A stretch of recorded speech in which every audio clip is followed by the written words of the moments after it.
Salut à tous, on se retrouve pour une nouvelle vidéo et on se retrouve enfin à Montréal. Donc j'ai déménagé avec ma femme, du coup avec Camille comme vous connaissez bien. D'ailleurs je vous invite à aller voir tout de suite sa chaîne YouTube si vous voulez voir un peu tout ce qu'on a fait pour emménager, pour venir ici et tout sur sa chaîne YouTube. Je vous l'affiche juste ici. En gros, je vous explique sous forme de vlog, du coup qu'est-ce qu'on a fait du coup pour arriver ici, comment on a ramené notre matériel, etc. Les démarches à suivre. Enfin bref, allez voir les vlogs, ils sont cool. Et ensuite, si vous voulez aussi savoir des choses sur la photo, allez voir sa chaîne, c'est cool. Du coup, voilà, tout nouveau setup, comme vous pouvez le constater. Tout est nouveau, c'est arrivé il n'y a pas si longtemps, c'est arrivé la semaine dernière, le temps de tout installer, le temps de jeter tous les cartons, de tout déballer. J'ai pas pu sortir de vidéo avant et c'était à cause de ça, parce qu'on n'avait pas reçu du coup tout le matériel qu'il nous fallait, donc j'avais pas mon ordinateur pour monter, c'était compliqué. Pourtant j'avais plein d'idées, je suis arrivé à Montréal, je me suis dit super, j'ai filmé, il y a quand même un temps d'adaptation à la vie, donc c'est pour ça que j'ai pas pu vous proposer tout de suite de vidéo. Mais bon, c'est pas le sujet de la vidéo. Aujourd'hui, on va parler d'exposition. L'exposition en vidéo, parce que oui, c'est pas du tout pareil que la photographie. L'exposition, ça reste quand même quelque chose qui est assez compliqué à régler en vidéo. Parce qu'en fait, les écrans derrière aujourd'hui sont tellement beaux que vous pouvez vite vous faire tromper par votre écran et du coup vous retrouvez avec un fichier qui est soit trop bas au niveau de la lumière ou soit trop haut et du coup vous pouvez plus rattraper vos lumières. Trop bas, ça va rapporter énormément de grains si vous voulez monter du coup en luminosité, et quand vous êtes trop haut, forcément vous êtes cramé, vous pouvez plus récupérer, surtout qu'en vidéo on ne peut pas aussi bien récupérer qu'en photo par exemple, où les hautes lumières on peut rapidement les descendre, à part si vraiment on est cramé.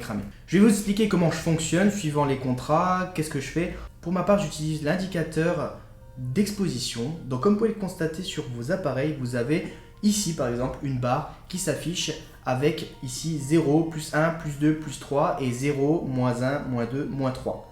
Donc ça c'est votre exposition, il ne faut jamais descendre en dessous de moins 3 et jamais aller à plus que plus 3. De toute façon vous allez vite le constater quand vous allez prendre votre rush que plus 3 c'est déjà trop cramé et moins 3 c'est déjà trop sombre. Une chose à prendre en compte, comme je disais tout à l'heure avec les écrans, c'est qu'aujourd'hui ils sont très lumineux. Donc les écrans qu'on a derrière nos appareils sont vraiment très lumineux, ils ont une grande qualité et on peut vite se faire tromper. Je vais m'expliquer. Donc par exemple si vous êtes en boîte, vous filmez quelque chose de nuit ou vous filmez quelque chose qui est très sombre, et vous avez l'impression que sur votre écran, l'exposition est parfaite. Pourtant, votre indicateur d'exposition, lui, vous dit que vous êtes déjà à moins 3, voire plus. Parce que du coup, ça s'arrête à moins 3.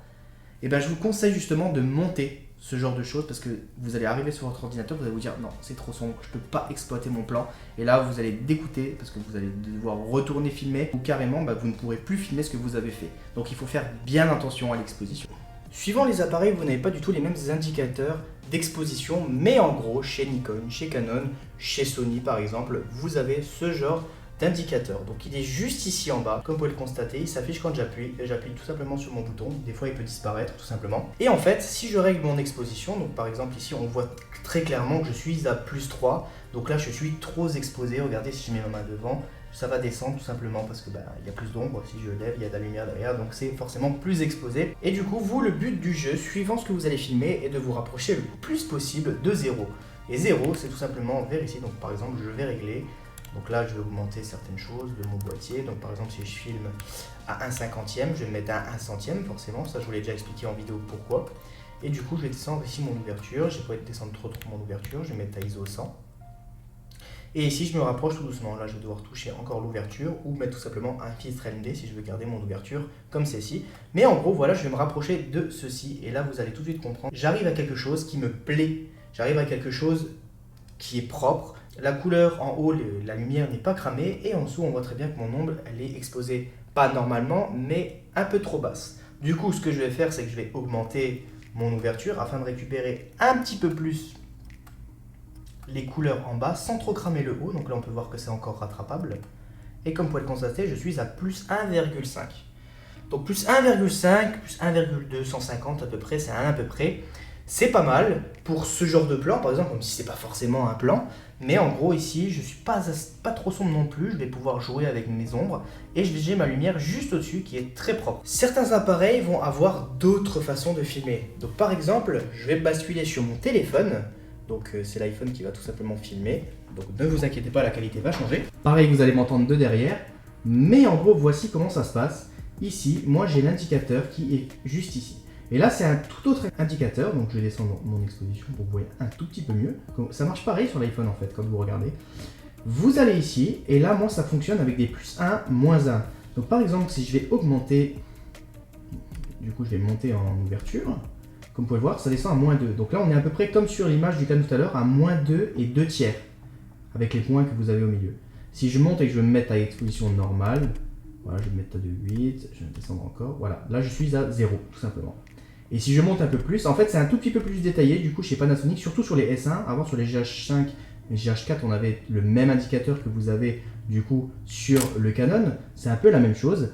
Et en gros si vous voulez, c'est comme ça que ça fonctionne. Le but du jeu est de se rapprocher le plus près de 0. Et maintenant je vais vous dire aussi pour quel type de vidéo il faut filmer proche de 0, où vous pouvez descendre à moins 2, vous pouvez monter à plus 2, on va en parler tout de suite. Des fois, suivant ce que vous allez tourner, vous allez avoir besoin de descendre en exposition et certaines fois de monter en exposition. Tout à l'heure, on l'a très bien vu, j'avais ma couleur qui était tout bien exposée, mais mon sujet, on va dire, même si c'était pas un sujet, c'était un morceau de table, qui n'était pas assez exposé. Et du coup, si je veux augmenter ces ombres en post-production, forcément, il va y avoir beaucoup de grains dans l'image, et au-dessus, on va se retrouver avec quelque chose qui est pas terrible. Alors que si on augmente un tout petit peu sans trop cramer la couleur, on va pouvoir descendre les hautes lumières de la couleur pour récupérer la couleur parfaite, et monter légèrement, du coup, les basses lumières, et là, on va avoir moins de grains dans l'image. Maintenant, ça dépend en fait de ce que vous filmez. Si par exemple, vous vous retrouvez à faire de la boîte de nuit aujourd'hui, et en fait ce que vous allez faire c'est que vous allez tout le temps être à -1, -2 grand maximum au niveau de l'exposition.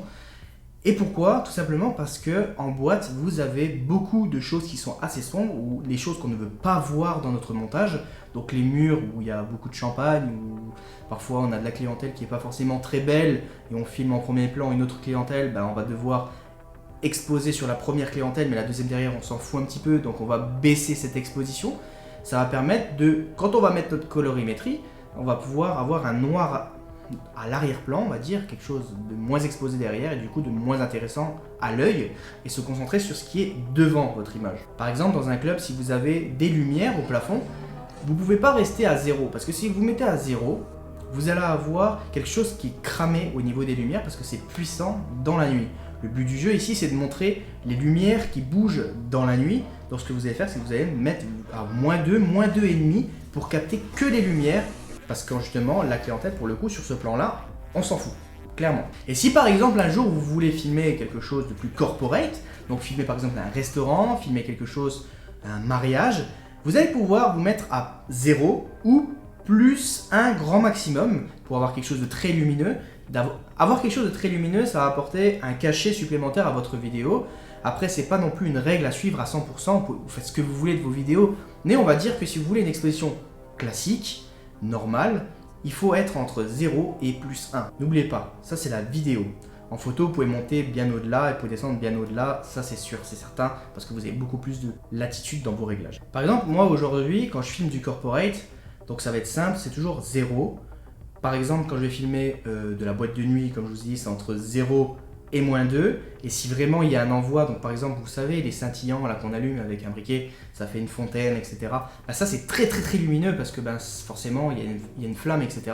Pour garder notre flamme qui est orange, forcément vous allez descendre en exposition et vous mettre à -3. Le fait d'être à -3, vous allez avoir toutes les couleurs de la flamme du coup qui vont être orangées. Et si vous mettez ça en gros plan, parce que le plan en arrière on s'en fout par exemple, et ça va faire très beau. Par exemple sur une bouteille comme la Dom Pérignon par exemple qui est allumée, comme vous connaissez tous, elle est allumée en verte, et pareil on va se mettre à -2 pour avoir vraiment le contour allumé. Le reste de la bouteille on s'en fout, il y a plein d'eau en principe dessus, c'est mis dans des vases, que c'est pas forcément très beau. Donc c'est ce que je vais faire, c'est que je vais descendre à -2 afin d'avoir vraiment que la lumière de la bouteille et une légère silhouette de la bouteille entière qui va me permettre d'avoir quelque chose de très graphique. Bon, ça va être très beau dans ma vidéo, surtout avec une colorimétrie, ça va être très beau. Maintenant je repasse du coup au restaurant. Restaurant, je vais être à 0, 1, suivant les endroits. Si c'est plus sombre et je veux jouer parce qu'il y a un néon, forcément je vais descendre mon exposition. Donc en gros c'est vraiment en fait suivant le terrain où vous êtes. Quand vous partez du principe, vous voulez filmer des lumières, baissez votre exposition. Et par contre si vous avez un sujet, je vous invite vraiment à utiliser une lumière qui va dégager, du coup qui va déboucher les ombres au premier plan. Je m'explique. Par exemple, si moi ici, en fait c'est comme ma pièce YouTube ici, je veux avoir quand même quelque chose d'assez sombre derrière, mais quand même d'éclairer sur mon visage pour éviter que ça fasse trop plat. Ce que je fais du coup, c'est que j'allume à l'arrière mes lumières et pour éviter juste de filmer simplement, je vais allumer 2 spots en face de moi qui va me permettre de dégager les ombres sur mon visage et d'oublier un peu l'arrière-plan. On met juste une légère lumière, qu'on comprenne qu'il y a de la couleur qui n'est pas très important. On le rend un peu flou et du coup on arrive sur quelque chose qui est exposé normalement, mais le plus important c'est d'exposer sur votre premier plan. Donc le premier plan c'est le visage, mais on garde quand même la lumière qui est juste derrière. On pourrait très bien intensifier la lumière derrière pour avoir un peu plus de lumière. Ça, il faut changer d'objectif. Là, je suis sur un 35 mm.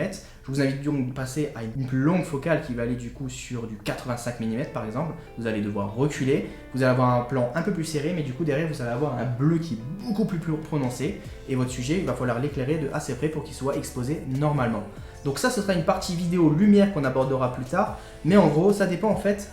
L'exposition dépend de ce que vous voulez faire et être créatif dans vos vidéos. Quand vous voulez du néon, forcément vous allez descendre en exposition et pas rester à 0. Quand vous voulez du normal, vous vous mettez entre 0 et 1. Et quand vous voulez quelque chose de simplement travailler dans la nuit, et ben vous allez vous mettre en exposition 0 à -2 grand maximum. Donc voilà, j'espère que cette vidéo vous aura éclairé un petit peu sur comment on expose en vidéo. Ça évite d'être justement en automatique parce que l'automatique c'est pas terrible du tout parce que forcément l'appareil qu'est-ce qu'il va faire? Il va vouloir se mettre à 0 à chaque fois. Et si par exemple vous voulez filmer une lumière, et ben vous êtes à 0. Le problème c'est que lui il va se mettre à 0, vous allez par exemple sur une flamèche, sur une fontaine comme j'appelle ça, vous n'allez pas avoir le orangé, vous allez avoir un truc qui est blanc tout simplement et vous ne pourrez pas rattraper ce côté orangé qui nous intéresse. Donc c'est pour ça que je vous invite vraiment à travailler en manuel, surtout au niveau de l'ISO. Moins vous êtes en ISO, forcément mieux est la qualité d'image, moins vous avez de grains dans votre image. Donc le but du jeu c'est vraiment d'exposer au mieux suivant ce que vous filmez pour avoir vraiment une belle qualité. Donc voilà, j'espère que cette vidéo vous aura plu, on se retrouve pour d'autres vidéos. Bye bye tout le monde.